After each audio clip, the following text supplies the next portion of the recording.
Si tu ne disais pas les saisons, tu les gaspilleras. Si tu ne disais pas les saisons, tu les gaspilleras. Si tu ne peux pas discerner les saisons, elles ne te profiteront pas. Laissez-moi reprendre cela. Si tu ne disais pas les saisons, tu les gaspilleras. De grandes saisons viendront et passeront, et tu ne les verras pas. Et si tu ne peux pas discerner les saisons, alors les saisons ne te profiteront pas. La saison de la découverte et de la préparation. Parlons de cette saison. Que capture cette saison ?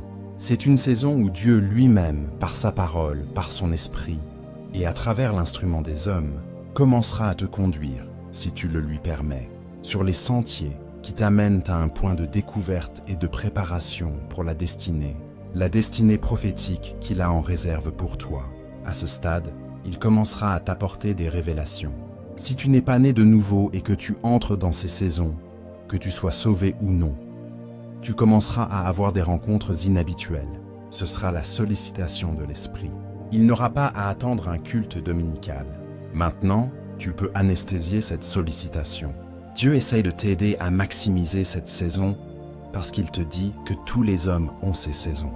Que tu sois un adorateur d'idoles, puis-je te dire ceci, la Bible dit que personne n'est sans excuse. Il n'y a personne dans sa vie qui ne recevra pas cette sollicitation. Dieu donne à chacun une chance d'être grand. C'est seulement que la plupart des gens ne le savent pas. Tu arriveras à un point où tu auras des rêves inhabituels, des rêves pendant 3 mois, chaque nuit, accès à des documents qui ne t'intéressent pas. Tout cela, c'est le Saint-Esprit. Il essaye de t'indiquer le fait que tu es dans une saison Kairos. Et il peut t'aider, comme je le fais maintenant, à définir cette saison. La première saison n'est pas la manifestation. C'est la découverte et la préparation. Il y a 3 choses que tu dois découvrir et pour lesquelles tu dois te préparer dans cette saison. Numéro 1, la saison de la découverte et de la préparation exige que tu découvres en fait 4 choses. Numéro 1, tu dois découvrir Dieu. Genèse 1:1. Au commencement, Dieu. Ainsi, le commencement de ta destinée devra être Dieu. Daniel 11:32. La deuxième partie. Mais le peuple qui connaît son Dieu. C'est la saison où le Saint-Esprit commencera à te pousser. Est-ce que tu connais ? Ce n'est pas écrit dans la Bible, mais je vais te dire d'après mon expérience que pour la plupart des jeunes, cette saison commence à partir du lycée jusqu'au jour sur le campus, l'enseignement supérieur. Cette saison que je mentionne, il semble que ces saisons soient divisées en cycles de 10 ans, des cycles de 10 ans. Si tu as de la chance, sais-tu que c'est à cause de cette saison que parfois des parents qui discernent le Saint-Esprit commenceront à être incités à envoyer leurs enfants dans certaines écoles, parce que l'endroit où cet enfant va peut contribuer à ce qu'il devient. Ce n'est peut-être pas l'école la plus riche, mais il y a quelqu'un dans cette école qui enseignera à cet enfant quelque chose dont la destinée a besoin. Ainsi, les ennuis commencent avec les parents, avec tout le respect dû. Si les parents ne sont pas discernants, ils peuvent emmener cet enfant parce qu'à cet âge, l'enfant n'a pas le pouvoir de se débrouiller seul. Il est encore presque totalement sous l'influence des parents. Voyez-vous le rôle que les parents peuvent jouer en détruisant la destinée des enfants ? Le fait que tu aies un enfant ne te donne pas la capacité exclusive de faire avec cet enfant tout ce que tu veux faire jusqu'à ce que cet enfant atteigne un âge de maturité et d'âge adulte. Tu dois faire le lien entre Dieu et cet enfant, en demandant à Dieu des directions pour la destinée de cet enfant par saison, afin qu'au moment où cet enfant devient un homme ou une femme, tu les aies aidés jusqu'à présent dans ce voyage, qu'ils puissent maintenant continuer par eux-mêmes. Quelqu'un apprend-il, loué soit le nom du Seigneur. C'est un grand avantage pour la destinée d'un enfant si les parents sont nés de nouveau et éclairés, s'ils aiment le Seigneur. Je te le dis. Imagines-tu si Elkana et Anne n'étaient pas sérieux avec Dieu? Comment Samuel est-il venu? N'est-ce pas le ministère d'intercession de sa mère? Sais-tu que je crois vraiment de tout mon cœur que si Anne n'était pas allée au temple pour crier devant le Seigneur, elle a commencé à sentir. J'espère que tu sais qu'elle y allait tous les jours. Tous les jours. Mais une saison est venue dans l'esprit, et elle est allée prier une certaine sorte de prière. Penses-tu qu'elle a simplement prié cette prière par elle-même? Le Saint-Esprit l'a vivifiée en elle parce qu'il était temps pour Samuel de venir. Elle a dû marchander avec Dieu. Et Samuel est venu comme Élie a prophétisé. Et si Élie n'avait pas été là ce jour-là quand elle est allée prier? Laissez-moi vous dire la vérité. Quand une saison arrive, des alignements mystérieux se produisent. Quelqu'un que tu n'as pas de raison de rencontrer, mais qui est connecté à ta destinée. Dieu peut retarder le vol de cet homme pour s'assurer qu'il te rencontre. Il ne comprendra peut-être pas. C'est avec le recul que tu verras comment les choses se sont ajoutées. Il y a des gens qui auraient manqué leur destinée d'un jour. Si seulement ils discernent, si tu n'avais pas pris ce voyage ce jour-là, tu n'aurais jamais rencontré l'aide destinée. Quelqu'un comprend-il cela? Je regarde ma vie en te parlant, et je peux te dire comment j'aurais manqué des saisons au bord du couteau. Parfois l'Esprit de Dieu. Regarde ce qui est arrivé à l'eunuque éthiopien. Le Seigneur a dit à Philippe, « Lève-toi rapidement. Va sur ton chemin. Le timing compte dans la destinée. La saison de la découverte. À ce stade, le Saint-Esprit commence à t'aider à découvrir Dieu. Numéro 2, c'est un moment où tu te découvres toi-même. Tu n'as pas tout le temps pour te découvrir toi-même. Il y a un temps alloué. Il y a une date de péremption avant laquelle tu dois découvrir qui tu es. Qui tu es en Christ, comme nous l'enseignons aux étudiants de l'école de ministère. Sais-tu pourquoi? Parce que ta destinée, la manifestation efficace de ta destinée, a été calculée dans le temps. Et si tu perds du temps, il faudra la miséricorde de Dieu pour que tu manifestes. Découvre-toi toi-même. Peux-tu imaginer que Jérémie, à un âge quelconque, enfant, bébé, il était déjà assez prophétique pour discuter avec Dieu? Jérémie 1, verset 5. Avant que je t'eusse formé dans le ventre de ta mère, je te connaissais, et avant que tu fusses sorti de son sein, je t'avais consacré, je t'avais établi prophète des nations. Verset 6, le jeune garçon a dit, « Ah, Seigneur éternel, voici je ne sais point parler car je suis un enfant. » Il pensait qu'il allait commencer à prophétiser immédiatement en tant que jeune garçon. Dieu lui révélait qu'il était un prophète, et il avait peur parce qu'il pensait qu'il allait commencer à prophétiser immédiatement, ne sachant pas qu'il y a un timing et des saisons.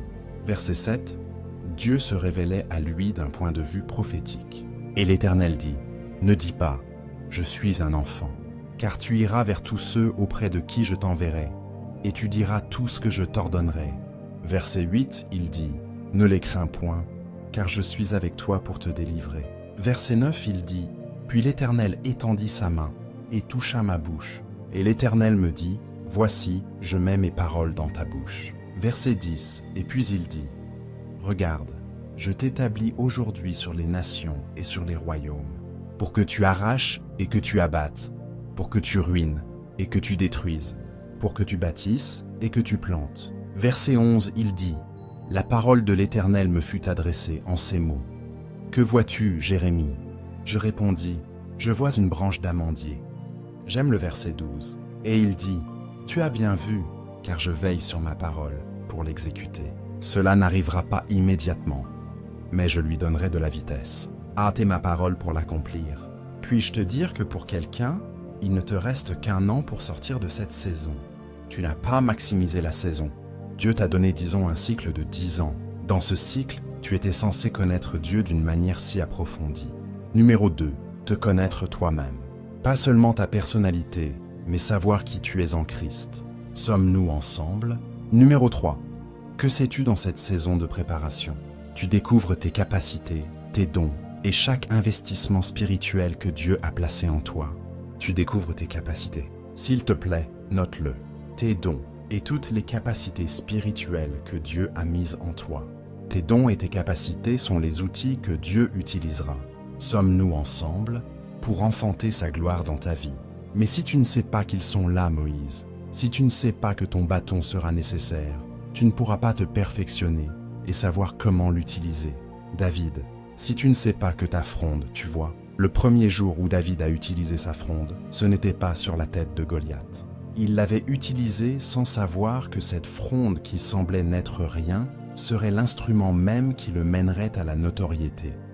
Je me souviens de l'histoire de la femme dans 2 Rois chapitre 4 à partir du verset 1 et 2, la femme d'un des fils des prophètes. Une certaine femme, dit la Bible, vint vers Élisée en disant, « Ton serviteur, mon mari, est mort, et tu sais que ton serviteur craignait l'Éternel. N'est-ce pas étonnant? Le type a trouvé Dieu, mais il y avait quelque chose à propos de ses capacités qu'il ne connaissait pas. Le créancier est venu pour prendre mes 2 fils comme esclaves. Verset 2, Élisée lui dit, « Que puis-je faire pour toi? Dis-moi, qu'as-tu dans ta maison?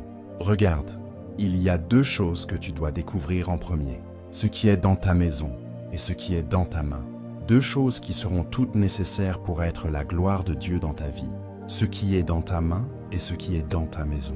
Tu as besoin de découvrir ce qui est dans ta maison, peut-être ce qui est en toi, parce que tu es toi-même une maison. Cela ne signifie pas seulement quelque chose en dehors de toi. Ce qui est dans ta maison peut être quelque chose qui est en toi. Ce qui est dans ta maison et ce qui est dans ta main seront des instruments que Dieu utilisera pour apporter la délivrance dans ta vie et t'utiliser pour apporter la délivrance aux autres. Nous apprécions aujourd'hui les ministères de plusieurs personnes au sein du corps de Christ et dans cette maison. Il y a eu un temps de découverte. Découverte. Tu dois découvrir Dieu. Tu dois te découvrir toi-même à la lumière de la prophétie. Tu dois découvrir tes dons, tes capacités et les investissements spirituels que Dieu a placés en toi. Puis-je te dire la vérité? S'il te plaît, regarde-moi. Combien d'entre vous savent que, pour être honnête, vous avez vu des similitudes de votre futur étant enfant? C'est seulement que tu n'as pas été formé pour le comprendre. Certains d'entre vous ont vu le soleil, la lune, 11 étoiles. Vous avez eu certains rêves, mais peut-être, avec tout le respect dû, vos parents n'étaient pas assez spirituels. De tous les rêves que vous avez eus, ceux-là ont refusé de vous quitter parce qu'il y avait une prophétie liée à eux.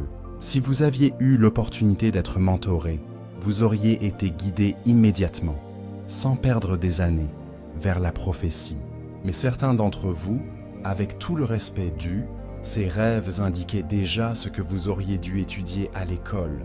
Mais parce que les gens autour de vous n'étaient pas discernants, vous êtes allé étudier autre chose qui n'a aucun lien avec votre destinée actuelle. Maintenant, ne te sens pas mal, mais je te dis que tu peux réduire le fardeau de la destinée lorsque tu reçois la prophétie et comprends ces saisons rapidement. J'imagine Élisée en train de cultiver, et chaque fois qu'Élisée cultivait, je suis sûr qu'il a peut-être eu des rêves. La Bible ne le dit pas. Je suis sûr qu'il a peut-être eu des similitudes. Il n'y a rien de mal avec l'agriculture. Il n'y a rien de mal à être agriculteur. Mais je suis sûr qu'il y avait quelque chose en lui. Tu es fait pour plus. Tu vas parler le conseil de Dieu aux nations. Il y a des rois et des généraux qui sont à la merci de ton onction, si et quand elle est développée. Bien que la Bible ne le dise pas, mais souviens-toi que c'est Dieu qui agit en nous. Même lorsque tu n'es pas encore dans ses desseins, il agit en toi. Cette sollicitation, c'est Dieu qui agit en toi. Ce désir de prier d'une manière que tu ne peux pas expliquer, c'est Dieu qui agit en toi. Même avant que tu commences à apprendre sur la prière, tu as découvert qu'il y avait un appétit. Sais-tu pourquoi? Parce que cela fait partie des exigences nécessaires pour le genre de ministère que Dieu apporte en toi. Ainsi, il n'a pas à attendre que tu entendes un sermon. Il agit en toi. Il y en a parmi vous qui, avec tout le respect dû, ne venez pas vraiment de familles disciplinées. Pourtant, vous n'avez aucun passé terrible. Je vais vous dire pourquoi. C'était Dieu qui agissait en vous. Quand vous avez eu l'opportunité de vous détruire en tant que jeune fille et jeune garçon, aucun parent ne vous a arrêté. Aucune règle ne vous a arrêté. Dieu vous en a empêché à cause de la prophétie. C'est Dieu qui agit en vous. Tu dois comprendre cela. Dieu qui agit en vous. Je me souviens de ces fois où je prenais un bâton et j'allais derrière notre maison et je prêchais. Ce n'était pas du théâtre. Est-ce que je suis intéressé par le jeu d'acteur? C'est Dieu. Laisse-moi te dire ceci. Quand Dieu commence à coopérer avec ta destinée, cela prend un niveau sérieux de rébellion pour y résister parce que c'est puissant. Ce sera comme si Dieu insistait sur toi. Tu auras un rêve et annuleras ce rêve. Il sera patient. Après 4 mois, il reviendra avec ce rêve. Tu iras te coucher et auras à nouveau ce rêve. Il changera différentes scènes jusqu'à ce que tu le reçoives enfin. Qu'est-ce que cette chose à chaque fois que les gens pleurent? Ce n'est pas tous les rêves prophétiques qui sont démoniaques. Oh, une dame a dit qu'elle avait rêvé qu'elle allaitait des enfants. Quelqu'un a dit « Tu es en difficulté, ta destinée est terminée. » Non, non, non, non, non, non. Ce n'est pas nécessairement des enfants. parle de vision, tu ne conclus pas simplement que c'est une chose démoniaque. Non, non. Il se peut que Dieu lui dise que, comme Marie, souviens-toi de ce que je t'ai enseigné sur les modèles. Il y a une allocation à ta destinée où tu vas accoucher de visions. Tu seras comme une sage-femme. Puis-je te dire la vérité? Il y a des gens à cause de ta destinée.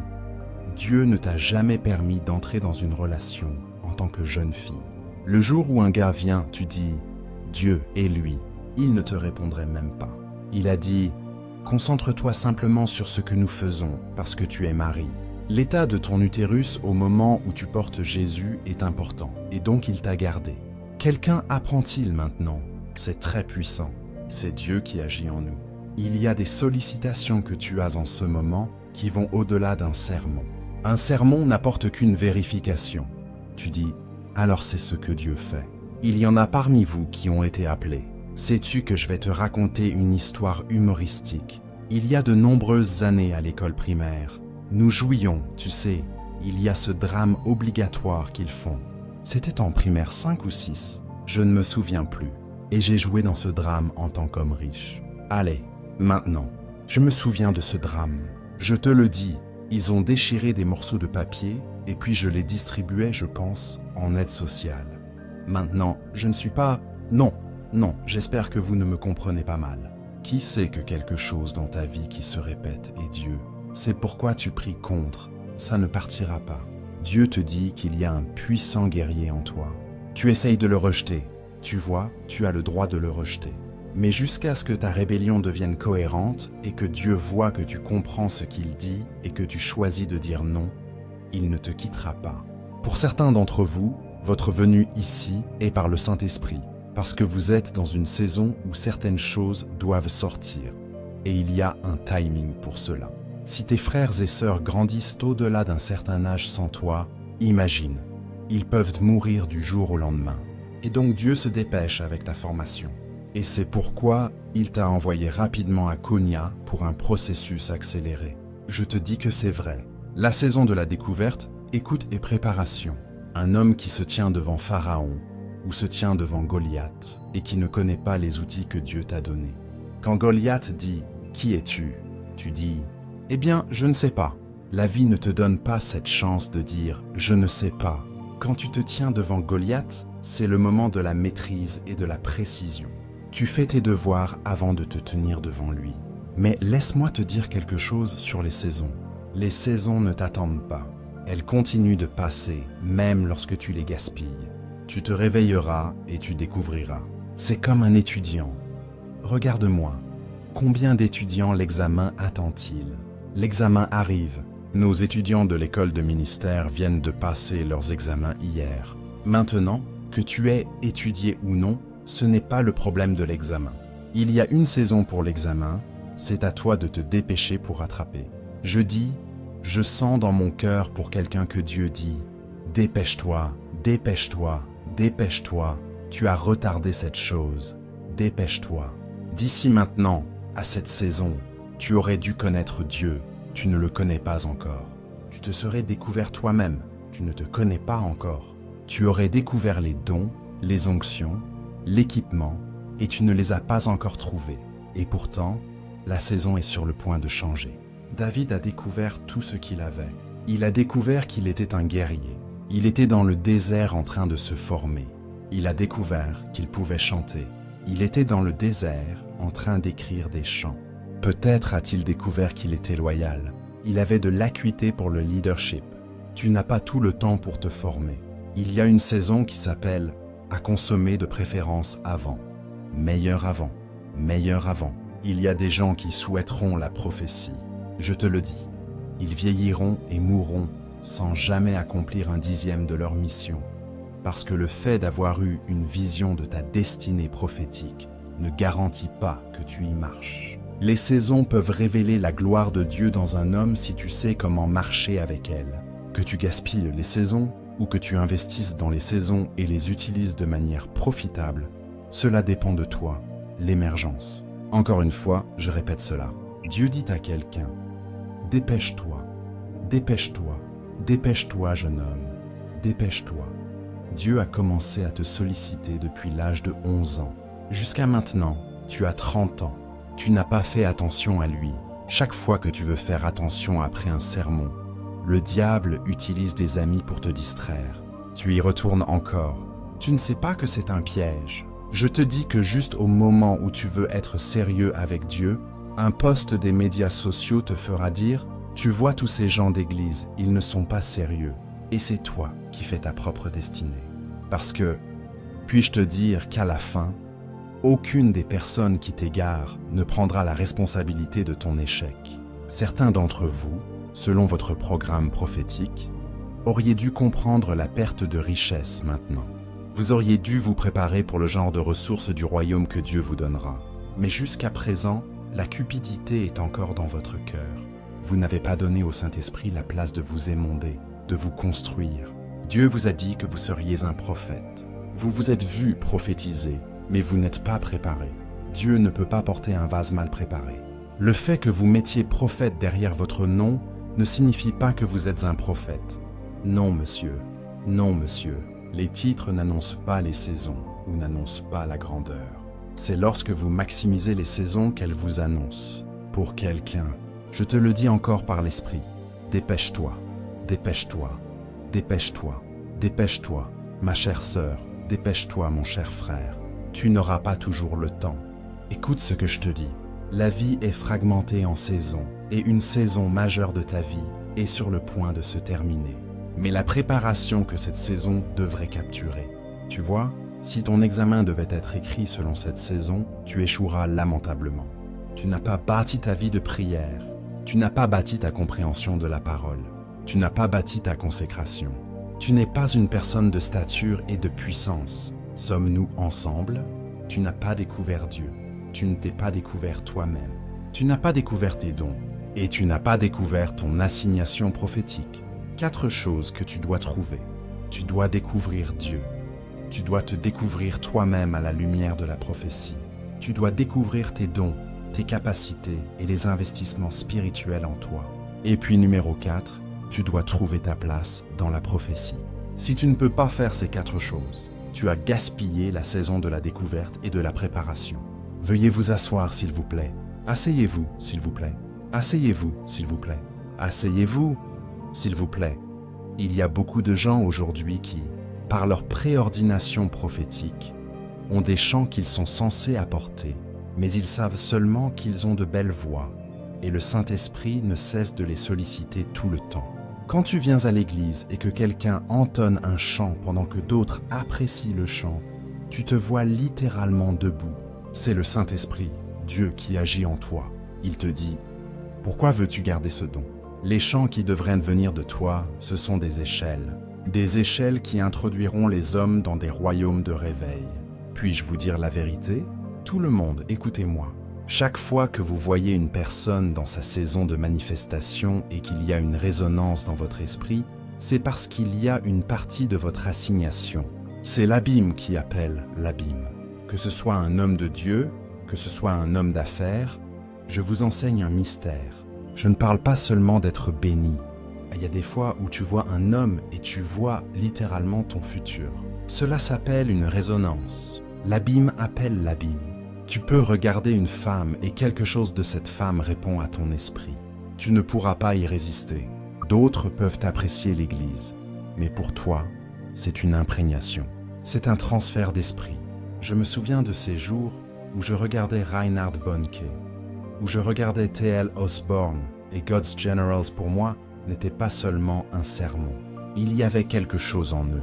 C'était comme si nous étions des parents de la même tribu, de la même famille.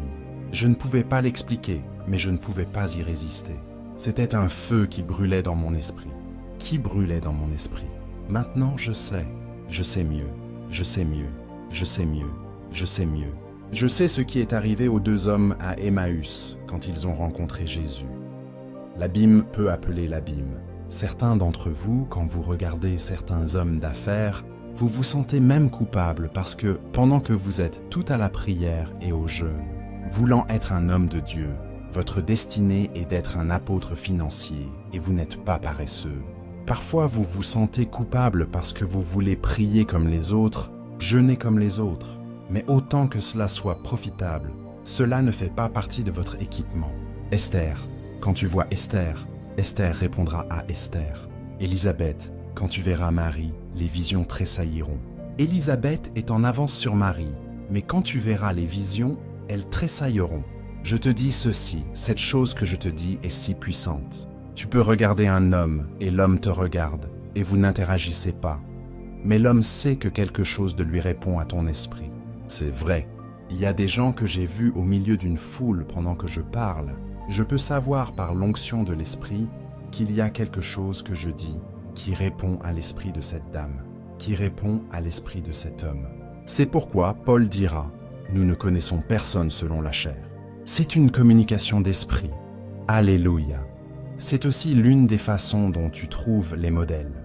Tu ne choisis pas les modèles, la profondeur les attribue. Il y a une profondeur dans l'esprit. Tu entendras une voix et entendras un son, et il y aura une résonance dans ton esprit. Il ne s'agit pas de l'exactitude de la prédication. Il s'agit d'attribution dans l'esprit. Puis-je vous dire la vérité? Si Ruth avait été mentorée par Élie, elle serait appelée Élisée, pas Ruth, cela compte. Chaque attribution dans le corps de Christ est connectée à une mission spécifique. C'est pourquoi il n'est pas bon de mépriser les gens, parce qu'en méprisant les gens, surtout les voix pieuses et intègres, en discréditant certaines voix dans le corps, vous punissez aussi les personnes qui sont censées les suivre jusqu'à ce qu'elles deviennent. Alléluia. Quand Dieu te prépare à être, disons, un entrepreneur, un leader, il peut attribuer, disons, à quelqu'un comme, avec tout le respect dû, le révérend Samy ou quelque chose comme ça. Les modèles, le ministère, peuvent être très différents. Et parfois, surtout parmi nous les pentecôtistes, et malheureusement certaines des manifestations imprudentes de jeunes ministres qui ne sont pas très bien formés, parfois ils peuvent détruire le bon suivi des gens parce qu'ils définissent un modèle que si vous ne l'adoptez pas, ils donnent l'impression que vous n'émergerez jamais. Ce n'est pas vrai, il y a des attributions dans l'esprit. C'est la raison pour laquelle il y a différentes églises et Dieu a différents programmes. Tous se connectent à son programme prophétique universel. Quelqu'un apprend-il maintenant? Il y a des gens qui sont envoyés ici à cause de la nature de leur construction, ce que Dieu apporte d'eux. Et la façon dont Dieu le fait, c'est qu'il y a des gens dans d'autres assemblées, mais ils prendront des options ailleurs. Tu sais comment tu prends des options en tant qu'étudiant parce que certaines choses dont tu as besoin ne sont pas capturées dans l'expérience de cet homme de Dieu. Alors Dieu te déplacera pour une saison, pour puiser quelque chose, et puis tu continues ce que tu fais. Je souhaite qu'il y ait une meilleure façon de t'expliquer cela. Parfois, les choses spirituelles sont difficiles à expliquer. Mais comprenez-vous ce que j'ai dit jusqu'à présent? Maintenant, la question que j'ai pour vous est, sur une échelle de 1 à 10, que diriez-vous être votre connaissance de Dieu? Mesdames et messieurs, laissez-moi vous dire la vérité. Si vous ne connaissez pas Dieu dans les jours à venir, vous pourriez tomber en chemin. Je me fiche que vous soyez un prédicateur, un homme d'affaires. J'ai vu ces choses dans mes visions. Les jours qui viennent menaceront tellement les gens sur la terre. Leur stabilité sera la connaissance de Dieu. L'IA est là pour rester. Le génie génétique, l'Internet des objets, il y aura de telles perturbations sur la terre. Un temps viendra où les hommes seront confus quant à qui ils sont. Il vaut donc mieux le découvrir maintenant. Maintenant, Jésus s'approcha des disciples et dit « Qui disent les hommes que je suis, moi, le Fils de l'homme ?» Et certains dirent « Tu es Élie », certains dirent « Tu es je ne sais quoi ». Alléluia. Mais je sais en qui j'ai cru et je suis persuadé, homme de Dieu. Avant de rencontrer Janice et Jimus, comprends comment Dieu agit. Sinon, un jour tu te tiendras avec Janice et Jambers et ne sauras pas la différence entre un faux miracle et un vrai miracle. Tu feras partie de fraternités qui détruiront ta vie, pas parce que tu es mauvais, mais parce que ta connaissance de Dieu est si faible. Je prie pour toi, soif de sa présence, soif de connaître Dieu, soif d'investir dans la prière, soif d'apprendre la doctrine, soif de comprendre les voies de Dieu, que cela soit libéré sur toi au nom de Jésus-Christ. Veuillez vous asseoir, s'il vous plaît. Dépêchons-nous, je ne vous enseigne que 3 saisons. Saison numéro 2. Ainsi, La première saison déterminante en ce qui concerne l'enfantement de la gloire et de la grandeur dans la vie d'un croyant est la saison de la découverte et de la préparation. Et j'ai dit que tu découvres Dieu. Tu dois trouver Dieu et avoir une connaissance profonde de lui. Tu dois te découvrir toi-même à la lumière de la prophétie et à la lumière de qui est Christ. Tu dois découvrir tes dons, tes capacités et les investissements spirituels qui ont été déposés en toi. Et enfin, tu dois découvrir ton assignation, ton rôle prophétique dans le grand plan de Dieu. Numéro 2. La deuxième saison. Maintenant, écoutez, mesdames et messieurs, selon les Écritures, et je peux vous le dire d'après ma propre expérience, cette deuxième saison, vous voyez, est la saison la plus difficile dans la vie d'un croyant. Elle s'appelle la saison de l'épreuve, la saison du test ou de l'épreuve. La saison du test ou la saison de l'épreuve. Je peux vous dire ceci, c'est dans cette saison que la voix de Dieu deviendra la plus silencieuse dans toute votre destinée. Certains d'entre vous sont dans cette saison en ce moment. Vous m'avez entendu vous enseigner que lorsque Dieu est silencieux, vous devez apprendre que le silence de Dieu est un langage en soi. Chaque fois que Dieu est silencieux, il dit quelque chose. Et si vous ne comprenez pas le silence de Dieu, vous serez frustré. Regardez cela, la plus grande destruction. Si Satan échoue à détruire ta destinée dès son enfance, il attendra que tu arrives dans cette saison, parce que Dieu est largement silencieux dans cette saison. Satan parlera en utilisant différentes voix et confondra ta destinée. Faites attention. Je veux vous dire quelque chose sur cette saison. La saison de l'épreuve, la saison du test. Deutéronome chapitre 8. Commençons notre lecture au verset 13. Lorsque tes troupeaux et tes bêtes se multiplieront, que ton argent et ton or se multiplieront, et que tout ce qui est à toi se multipliera, alors ton cœur s'élèvera, et tu oublieras l'Éternel, ton Dieu, qui t'a fait sortir du pays d'Égypte, de la maison de servitude, qui t'a conduit dans ce grand et affreux désert. Faites attention. Où il y avait quoi? Pourquoi Dieu te conduirait-il là? Lisez les 3 premiers mots. 1, 2, allez. Allez, vous pouvez le voir. 1, 2, allez. Question. Ils ont été conduits à cet endroit. Ils n'y sont pas allés à cause de la négligence. La Bible dit que Dieu les a conduits. Je pensais que quand Dieu conduit un homme, cela devrait être un endroit merveilleux. Tu ne traverses rien du tout. Oh non. Alors tu ne comprends pas les conduites qui font des hommes puissants dans l'esprit. Si ton idée des conduites de Dieu en ce qui concerne la destinée est que c'est juste une ligne droite depuis ton rêve jusqu'à la manifestation de la prophétie, tu es induit en erreur. Tu es complètement induit en erreur. S'il vous plaît, donnez-le-nous. Laissez-moi terminer ce passage. Ils ont été conduits dans un grand et terrible désert. Et qu'y avait-il dans ce désert? Des serpents ardents, des scorpions, la sécheresse, il n'y avait pas d'eau. Et puis il a fait sortir de l'eau du rocher de silex. Verset 16. Qui t'a nourri dans le désert de la manne que tes pères ne connaissaient pas. Pourquoi? Lisez la partie restante. 1, 2, allez. Afin de t'humilier et de t'éprouver, pour te faire du bien à la fin. Arrêtez-vous ici. Quelqu'un voit-il cela maintenant? Cela devrait être Psaume 66, 12. Tu as fait passer des hommes sur nos têtes. Nous avons passé par le feu et par l'eau, mais tu nous en as fait sortir dans un lieu de rafraîchissement.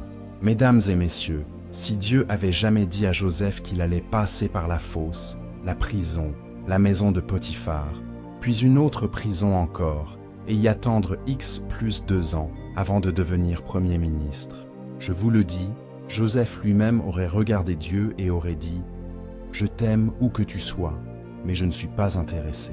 Donne cette mission à quelqu'un d'autre. » Puis-je vous dire qu'il y a une partie de la prophétie de votre destinée que Dieu ne vous permettra jamais de voir. Vous y entrerez simplement.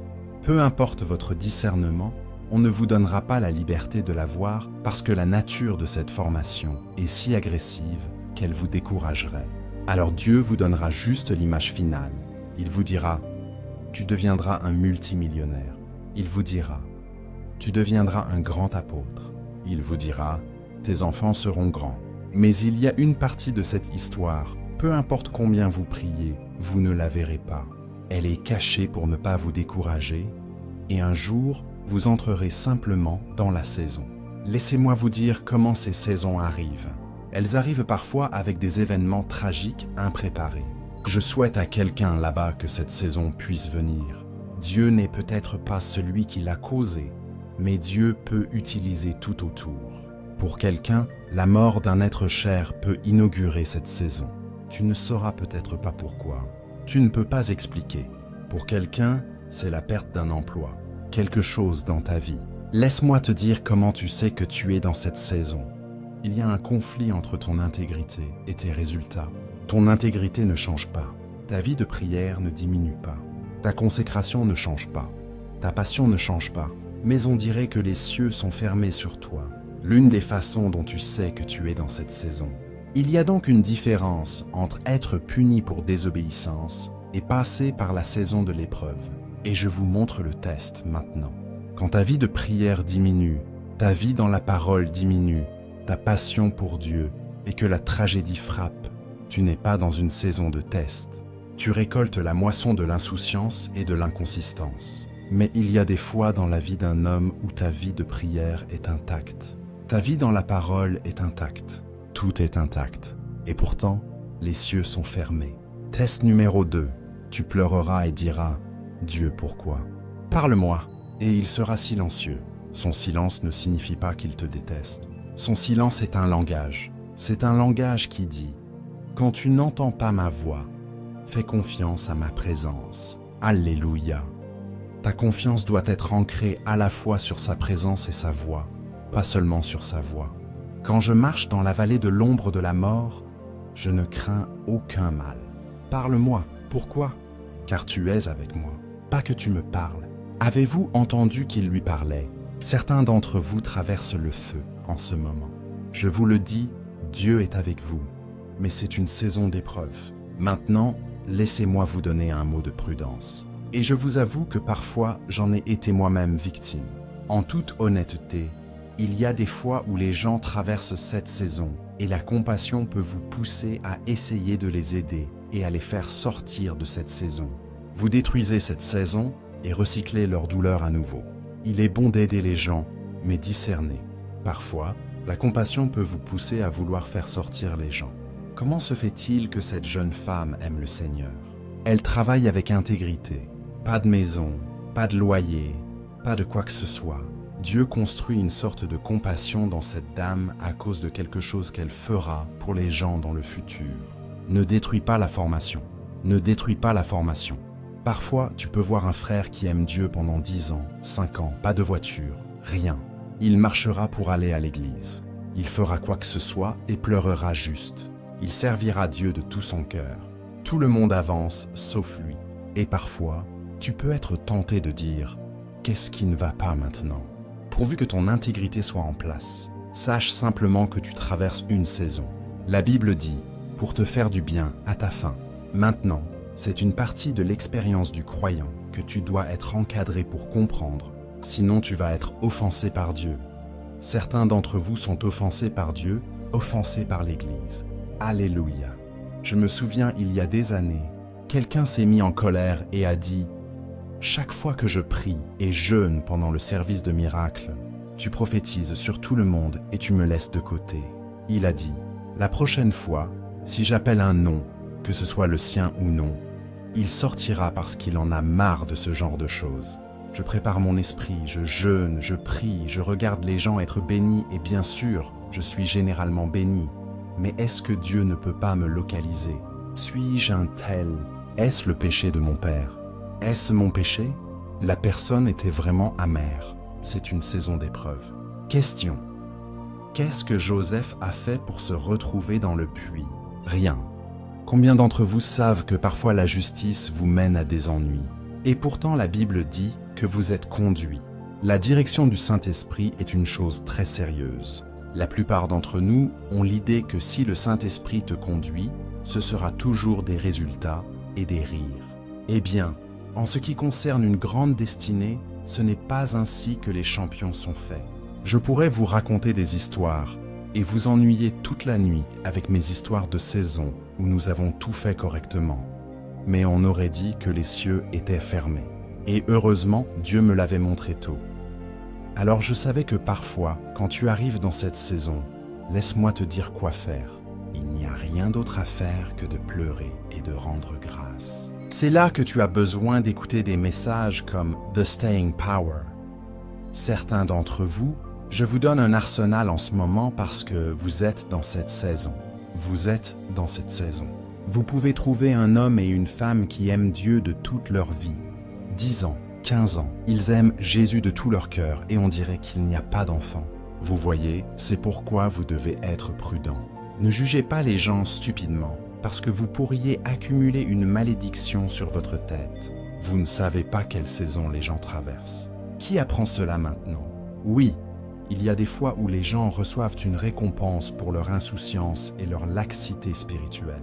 Mais je peux vous dire qu'il y a des fois où la gloire est en train de naître chez les gens. On dirait que nous chantons encore cette chanson, New Wine. Donc vous devriez la préparer. C'est une bonne chanson pour un enseignement comme celui-ci. Quelqu'un est dans cette saison en ce moment. Un homme de Dieu est dans cette saison en ce moment. Satan te tentera. Il dira, rejoins ce groupe, rejoins ce groupe. Ils t'annonceront plus vite. Et puis la voix de l'Esprit dit, tous les jours de ton temps fixé, ce temps est fixé. Attends, je suis un portier, mais cela insulte mon pédigré. Je veux dire, la façon dont je suis soin. J'ai vu de jeunes garçons plus jeunes que moi commencer leur ministère. Je veux commencer le mien. Et l'Esprit de Dieu dit, attends, attends. Il y a 2 façons dont Dieu conduit. Il y a des fois où il peut dire, va. Il y a des fois où il reste silencieux, de façon agaçante. Et si tu veux bouger, il dira alors, arrête. Quand tu traverses cette saison, parfois en tant qu'homme de Dieu, Dieu est en train de te façonner. Tu conseilleras des personnes sur le même problème que tu traverses. Dieu te donnera des solutions pour eux. Dès qu'ils quittent le bureau, tu dis « Dieu et moi, Dieu » et il devient silencieux. Il ne parle que lorsqu'il y a quelqu'un à aider. Discerne toujours le silence de Dieu. Tu ne gâches pas ta vie. Tu ne gâches pas tes jours. Qui apprend maintenant? C'est très puissant. Je vais vous donner la place de la chanter une fois, puis je reprendrai à partir de là. Alors, trouvez-moi quelqu'un pour chanter cette chanson. Je veux que tout le monde écoute. Je chante ces chansons. Ce ne sont pas des numéros spéciaux. Elles créent un effet dans ton esprit. Pour quelqu'un, Dieu te parle profondément. Tu es dans une saison où, tel qu'il se tient en ce moment, tu es fauché financièrement. Tu es allé faire un master et tu étais heureux en pensant qu'après le master, un emploi viendrait. Ta justice n'a pas changé. Ton amour pour Jésus n'a pas changé. Ta passion pour la maison de Dieu n'a pas changé. Et malgré toutes les prophéties qui sont venues, on dirait que 2025 est ta pire année jusqu'à présent. Et honnêtement, tel que c'est en ce moment, tu tiens à la dernière corde de la confiance. J'ai une parole pour toi. Tu traverses une saison. Tu n'es pas le seul. C'est une saison qui fait des champions. Comme un insecte passe de l'œuf à la larve, à la nymphe, à l'adulte. Aucun insecte ne va de l'œuf à la nymphe. Aucun enfant ne va du bébé à l'adulte. Du bébé, tu passes au stade suivant, bébé plus âgé. Puis tu passes à l'adolescent, puis à l'adolescence, puis à un jeune adulte, puis à un homme d'âge moyen, puis à un grand-père. Personne n'appelle impossible pour un enfant de 10 ans d'être appelé grand-père. Peu importe la faveur sur lui, il ne peut pas être appelé grand-père par descendance biologique. Il est trop jeune pour cette expérience. Chantez-la pour moi. Tout le monde écoute. Paroles de la chanson. Dans l'écrasement, dans la pression, l'orateur aide à interpréter vos saisons en ce moment. Tu fais du vin nouveau dans le sol de mon âme. Maintenant, abandonne. Tu défrichais un nouveau terrain. Alors je me soumets à toi et à ta main attentive. Quand je te fais confiance, je n'ai pas besoin de comprendre. Fais de moi un sacrifice. Fais de moi une offrande. Fais de moi ce que tu veux que je sois. Je suis venu ici avec rien, mais tout ce que tu m'as donné. Jésus, fais sortir ton vin de moi. Jésus, fais sortir du vin nouveau de moi. Alléluia. Laissez-moi vous encourager. L'un des passages les plus réconfortants pour moi dans la Bible est le passage. Et il arriva que, laissez-moi ministrer à quelqu'un. Peut-être que vous suivez depuis l'autre côté du globe. On dirait qu'ils vont vous expulser parce que vous êtes en retard dans vos factures. Quand la justice ne profite pas, Dieu prépare quelque chose. Chaque fois que la justice semble être un désavantage dans ta vie, sois patient. Ce n'est pas encore fini. Avez-vous entendu ce que j'ai dit? N'oubliez pas cela. Il y a des moments dans la vie d'un croyant où la justice semblera être un désavantage. Je vous le dis, si vous n'avez pas vécu cela, continuez à grandir. Un temps viendra où ton amour pour Jésus semblera être un moins dans ta vie. Ton service pour Jésus semblera être un moins dans ta vie. Élever des enfants correctement semblera être un moins dans ta vie. Et parfois, les gens peuvent te dire « Je t'avais dit de laisser ces enfants. Tu as dit que tu les élevais bien. » Regarde maintenant. Chaque fois que la justice semble non rentable, n'abandonne pas. Quelque chose est en train de naître. Il y a un enfantement dans l'esprit. Il y a beaucoup de femmes ici avec des enfants. Beaucoup de femmes qui ont accouché ici. Peu importe à quel point cet accouchement est sans heurts, il ne peut pas être 100% sans douleur. Une fois que tu es une femme et que tu es sur le point d'accoucher, il y a une mesure de travail. Certaines l'ont plus facile que d'autres. Sommes-nous ensemble? Certaines doivent être emmenées d'urgence en salle d'opération parce qu'elles saignent. Beaucoup d'autres choses arrivent. Cela ne faisait pas partie du plan. Je ne sais pas combien de femmes rient en accouchant. Tu peux rire avant, tu peux rire par la foi. Mais au moment de pousser, tout le monde est sérieux parce que la vie sort. Qui apprend maintenant? Alors pour quelqu'un, tu vois que tu es dans une saison prophétique, un apôtre est en train d'émerger. N'abandonne pas cette saison, n'arrête pas la prière. C'est le pire moment pour arrêter la prière. C'est le pire moment pour arrêter de venir à l'église. Tu peux être offensé par tout. Le mari est offensé par sa femme. Et parfois tu as besoin d'intercéder, parce que Satan peut utiliser les hommes pour te combattre dans cette saison. Ils font une déclaration méchante en passant.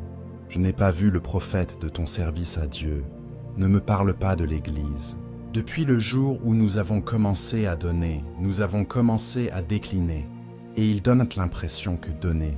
Vous voyez, la plupart de ces ennuis que vous voyez parfois autour du corps de Christ sont dus au fait que les gens n'ont pas été enseignés à interpréter les saisons. Alors ils portent la colère de ces saisons et ils la blâment sur l'Église. Ils blâment les hommes de Dieu. Ils blâment Dieu. On m'a donné. Quel est le bénéfice? Je vous ai partagé comment nous avons tenu nos croisades. De grands souvenirs. Ce sont devenus des onctions inestimables sur nous ce soir plutôt qu'aujourd'hui et dans cette saison. Nous avons tout fait correctement, tout correctement. Il n'y avait pas d'argent pour payer les factures. Après avoir prié et jeûné, invoqué le nom du Seigneur, prêché de tout notre cœur.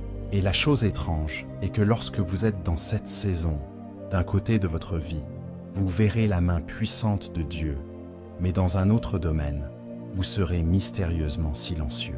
Les miracles que les gens recevaient. Qu'est-ce que cela coûte à Dieu de nous donner 150 000 néras à l'époque pour payer le son? Imaginez, vous allez en croisade, vous encouragez les gens, et puis à la fin, vous êtes presque en prison pour 150 000. Vous n'avez pas volé. Puis-je vous dire que la compassion authentique n'est pas quelque chose de naturel chez les hommes? Il doit y avoir une histoire qui remplit la compassion. Quand vous voyez des gens qui sont avares, laissez-les simplement. La vie ne les a pas encore fait. Le jour où ils traverseront la vallée de l'ombre de la mort, quand ils verront quelqu'un pleurer, ils ne diront pas « Pourquoi pleures-tu » Il y a assez de mémoire de leur douleur. Certaines des choses que je fais aujourd'hui, je les puise dans le résidu des années passées. C'est la raison pour laquelle vous voyez que lorsque j'enseigne aux gens, je l'enseigne avec passion parce que j'aurais aimé que quelqu'un nous aide à interpréter ces saisons plus précisément. Là où il y a du vin nouveau, vous chantez cette partie. Et puis je vous donne le numéro 3. Allez-y. Parole de la chanson. Là où il y a du vin nouveau, il y a un nouveau pouvoir. Il y a une nouvelle liberté. Le royaume est ici. Je dépose mes vieilles flammes pour porter ton nouveau feu aujourd'hui. Là où il y a un nouveau chemin, il y a un nouveau pouvoir. Il y a une nouvelle liberté. Le royaume est ici. Je dépose mes vieilles flammes pour porter un nouveau feu. Très rapidement, la saison du test et de l'épreuve accomplit 3 choses. Numéro 1, elle t'amène à un point où tu vois à quel point ta force est insuffisante en dehors de l'aide et de la miséricorde de Dieu. Notez cela. La saison de l'épreuve et du test accomplit 3 choses. Et laissez-moi vous dire la vérité. Jusqu'à ce que ces 3 choses soient accomplies, vous ne sortirez jamais de cette saison. Donc, plutôt vous vous alignez pour que ces 3 choses, je me répète, vous arrivent. Cela déterminera la vitesse à laquelle cette saison se terminera. Numéro 1. Elle vous révèle à quel point votre force est insuffisante en dehors de l'aide et de la miséricorde de Dieu. Les hommes sont naturellement arrogants, jusqu'à ce que Dieu leur donne une chance de tester leur force et de la voir échouer. Ils n'embrasseront jamais naturellement la force de Dieu. Nous pouvons le professer à l'Église en tant qu'homme de Dieu. Il est facile de dire « Seigneur, je te donne tout ». Mais la vérité est que l'orgueil de l'homme est si profond. Même l'homme ne sait pas à quel point il est profond. Il faudra la saison de l'épreuve. Dieu mettra ta force face à face avec la vie, et tu verras à quel point ta force est petite. Cela t'amène à genoux. Quelqu'un apprend-il maintenant? Va demander à tout homme qui a été bénéficiaire de l'enfantement de la gloire. Ils te diront que c'était la première chose, la saison de l'épreuve. Quand tu rencontres des gens qui sont passés par la saison de l'épreuve, tu le sauras parce que même s'ils étaient des gens autrefois fiers, la vie, Dieu arrangera les choses pour dompter cet orgueil. Au moment où ils en sortent, tout le bruit que vous les voyez faire, ils se taisent simplement. Ils laissent les plus jeunes continuer à parler. Alléluia. David est passé par l'enfer et quand il est sorti, allez voir la progression des psaumes. Il y a des fois où il n'a plus dit certaines choses. L'Éternel est ma lumière et mon salut. Il y avait d'autres choses que David disait. J'aimerais mieux me tenir sur le seuil de la maison de mon Dieu. Tu penses que ce psaume est venu naturellement? Non, monsieur. Non, monsieur. Non, monsieur. Je me couche et je m'endors. Je me réveille, car l'Éternel me soutient. David, non. Il y a des fois où tu verras certaines personnes arrogantes adorer à l'église. Elles n'ont jamais souffert. Et donc quand d'autres roulent et pleurent, ils regardent juste ce qui se passe ici. C'est parce que leurs parents sont en vie. C'est parce que leur oncle est sénateur. Rien de mal à cela. Félicitations. Mais quand tu entres dans la saison de l'épreuve, ton père t'appelle et dit « Maintenant, tu es adulte. Sors de ma maison. Je n'avais prévu rien pour toi. Le seul héritage que j'ai pour toi, c'est Dieu et la connaissance. Tu as les deux. Va ton chemin. » Ce choc et cette surprise. Et puis numéro 2, là où tu crois que tes oncles et tantes te donneront un travail, tu les appelles et ils ne te répondront pas. Tu es maintenant laissé dans une position tout seul. Tu seras en colère. Tu seras offensé jusqu'à ce que tu sois brisé. Puis tu arrives à un point où tu dis « Tu sais quoi? Personne ne me doit rien. Seigneur, j'abandonne. Tu as réussi les examens. Jusqu'à ce que cet écrasement se produise, je te dis que cette saison ne s'arrêtera pas. Tu continueras à répéter ces examens même si c'est pendant 30 ans. Si la gloire doit naître en toi, cette saison d'épreuve doit avoir son œuvre complète dans ta vie. En tant qu'homme de Dieu, un jour tu vas arrogant à une réunion, plein de toi-même. La puissance de Dieu va bouger ici et tout le monde te regarde comme au cinéma. Ne t'inquiète pas, c'est parce que tu n'as pas jeûné et prié. Chargeons l'atmosphère. Tu chargeras et chargeras, joueras de la guitare, joueras de la batterie, appelleras les adorateurs, seras en colère. Tu oublieras presque toutes les écritures que tu as et à la fin, ils agiteront des papiers pour toi. 2 minutes de plus. Tout le monde est fatigué de toi et tu descends. Quelqu'un dit « Ah, mais je pensais qu'on disait que tu étais oint. Enfin, nous avons été bénis. Que Dieu te bénisse. » Dieu permettra cette déclaration pour une raison. Tu retourneras dans le lieu secret et Dieu te montrera que notre suffisance ne vient pas de nous-mêmes. À partir de ce moment, tu apprendras une leçon éternelle. Peu importe à quel point tu deviens oint à l'avenir, tu n'auras pas honte de dire aux gens « ma suffisance ». Tu peux utiliser ce que j'enseigne pour littéralement savoir dans quelle saison les gens sont. Quand tu vois des gens qui se vantent et qui disent beaucoup de choses, qui insultent autour, sois patient. Ne les condamne pas. Ils te disent seulement qu'il y a certaines saisons qu'ils n'ont pas encore commencé. Je te dis que quand certaines saisons viennent sur toi, tu te tais simplement.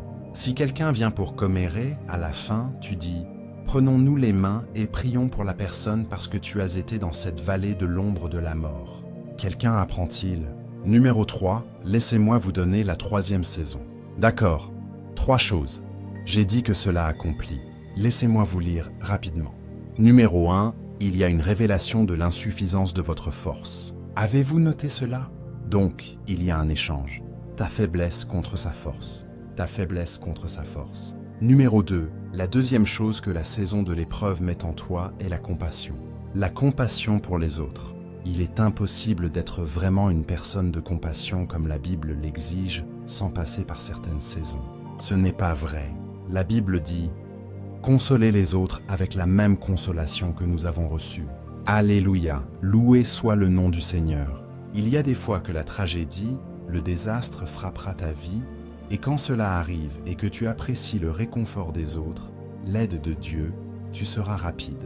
Vous savez, en grandissant comme un petit garçon, je me demandais pourquoi les parents et certains de nos aînés, surtout ceux de 60, 70, 80 ans, sont à chaque enterrement, à chaque action de grâce. Et parfois, vous savez, en tant qu'enfant, vous continuez à demander « Doivent-ils être là?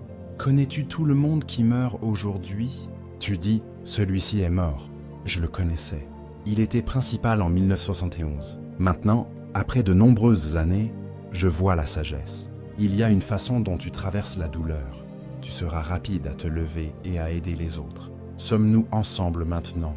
Il y a beaucoup de gens, je peux vous le dire, qui ne sont pas encore entrés dans cette saison. Et Dieu a de très nombreuses façons d'acheminer cette saison dans ta vie. Il n'a pas à utiliser des choses comme la mort et la maladie, mais il a une façon. Je peux vous dire que votre force finira par vous faire défaut, et vous saurez que ce n'est pas une chose démoniaque. Ce n'est pas Satan qui est derrière cela. Dieu vous donne une chance de voir à quel point vous êtes fragile en dehors de son aide. Numéro 2, la compassion. La compassion. La compassion. Numéro 3, la confiance. La confiance. Pas seulement la foi, la confiance. Ce sont les 3 choses que ces saisons construisent. Laissez-moi le répéter encore. Cela vous révèle à quel point vous êtes fragile, limité. Votre force est en dehors de l'aide et de la miséricorde de Dieu.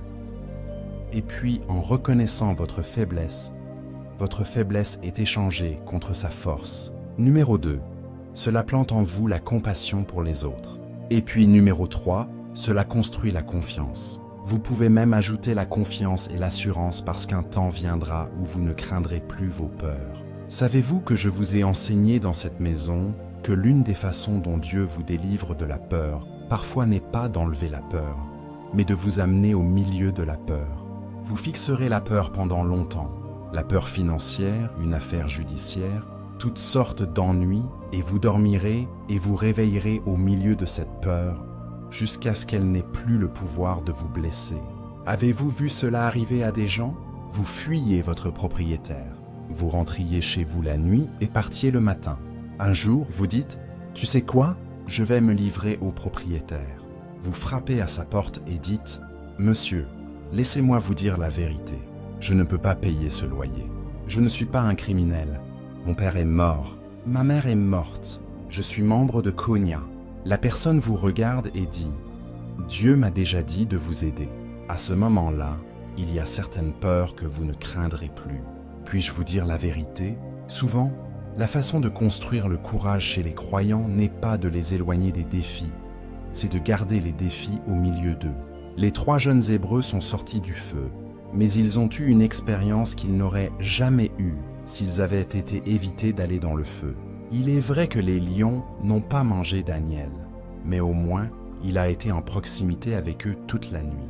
Peu importe à quel point un lion est amical, si vous le regardez et qu'il vous regarde dans un trou couvert toute la nuit, quelque chose vous arrivera concernant la confiance en Dieu qui ne vous quittera jamais pour le reste de votre vie.